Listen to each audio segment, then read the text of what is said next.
Él es el pan de vida que descendió del cielo para dar vida a los hombres.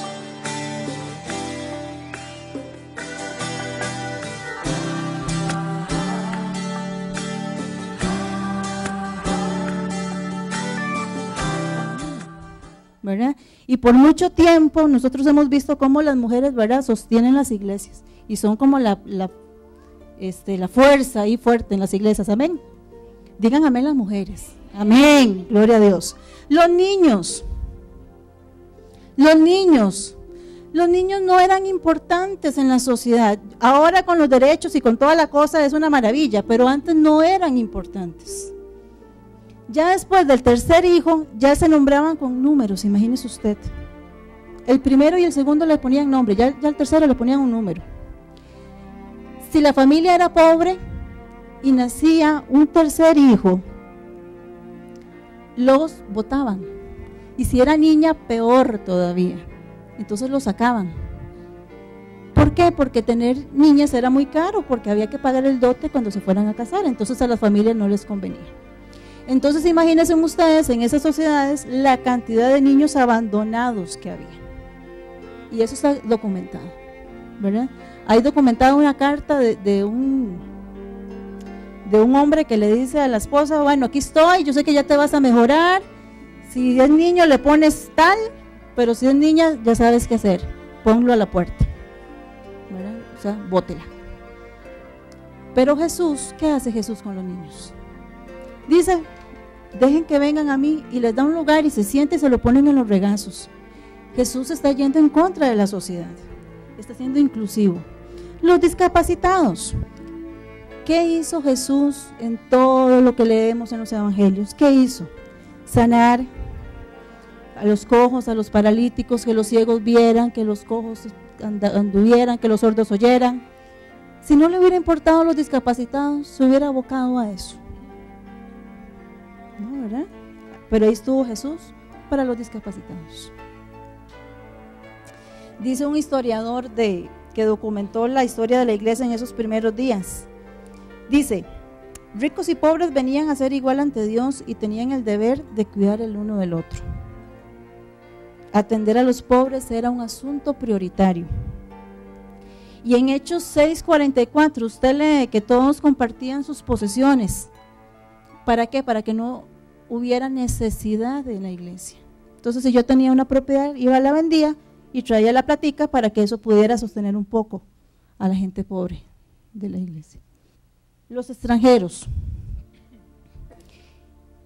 Y aquí me voy a detener un poquitito porque a veces vemos en las noticias o inclusive a veces nosotros mismos nos prestamos para esto, para lo que es la xenofobia. La xenofobia es la ideología de rechazo y de exclusión de alguien por la identidad que tiene. Y eso está en 90 tal vez, ¿verdad? Como en el Medio Oriente, ¿verdad? Esas luchas entre etnias, tal vez lo vemos en México, ¿verdad? En Chiapas, con ese tipo de guerra. Pero nosotros también somos xenofóbicos a veces. Y dígame usted si no, cuando hay un chiste de una persona extranjera, ¿qué hacemos? ¿Verdad? Porque a veces los estereotipamos que son esto, esto y esto y esto, y entonces nos pasan el chiste, ¿verdad? O nos cuentan el chiste y nos reímos. Inclusive a veces lo contamos, peor por ahí, ¿verdad? Eso no es ser xenofóbico esto. Y somos cristianos y nos decimos hijos de Dios y decimos la unidad en Cristo y estamos siendo crueles a veces con nuestros propios hermanos.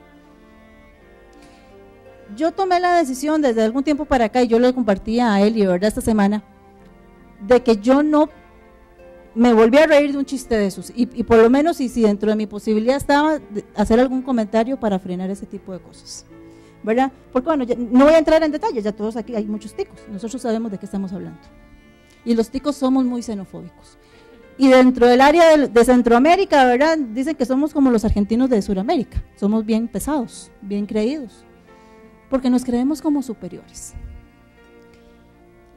Pero viene Jesús y muestra su oposición a la xenofobia y otra vez vuelvo al cuadro con la mujer samaritana, era una extranjera, y él se sienta a hablar. Es un reino de inclusión.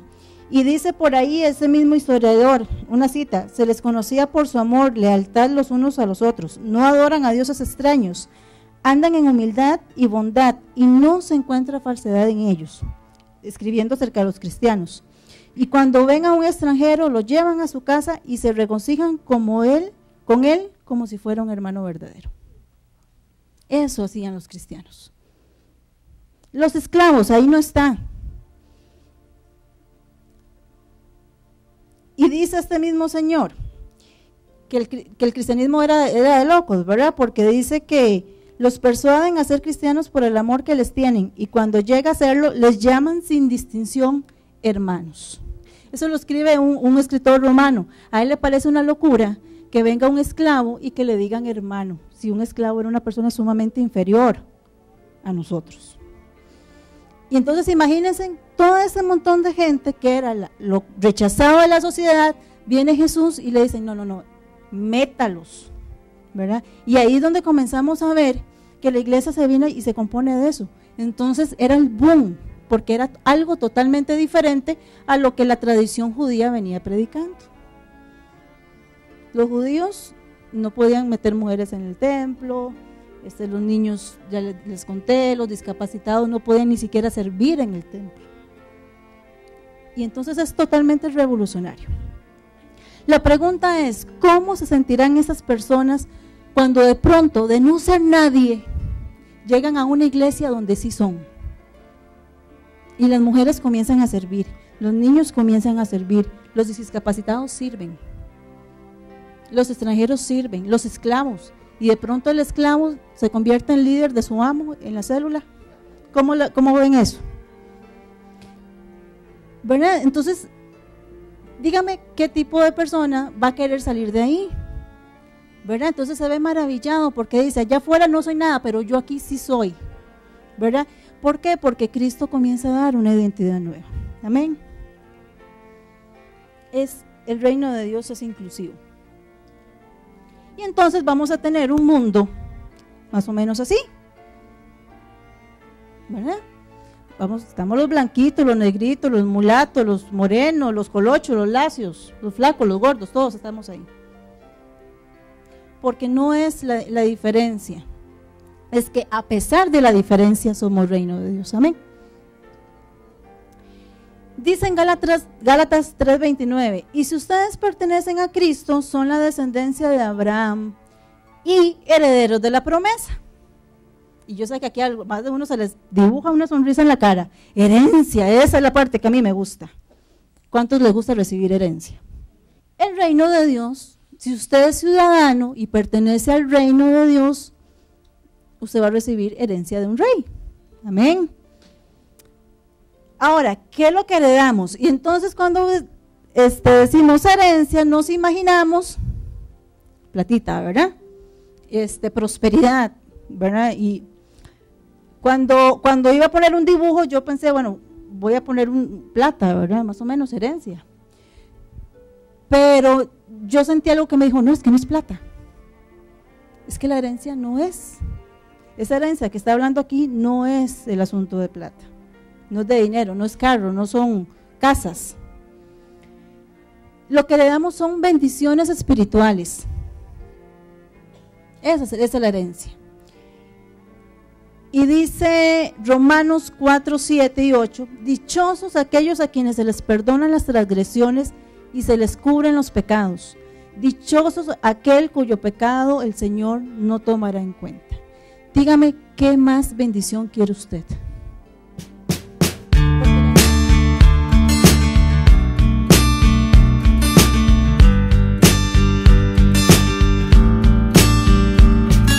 Allí no habrá necesidad de nada de lo material. No habrá razón para llorar, excepto por felicidad y amor.